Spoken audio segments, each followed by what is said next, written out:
কবিতাৰ শিৰোনাম পকা ধানে ৰিঙিয়াই মাতে।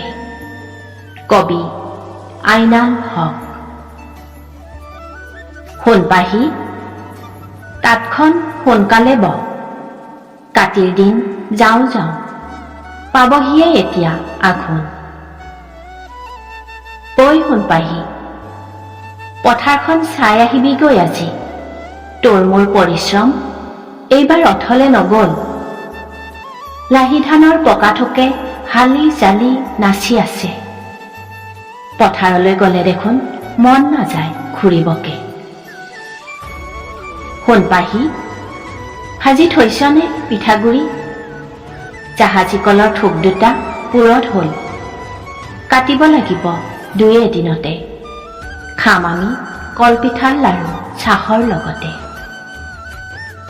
ঐ সোণ পাহি, ভঁৰালটো চিকুণালিনে? গোবৰ মাটিৰে লেপিবি এবাৰ। ধান বেছিকৈ পালে মাঘ বিহুটিও পাতিম উলহ মালহেৰে। বিহু জানো আমাৰ কম আদৰৰ?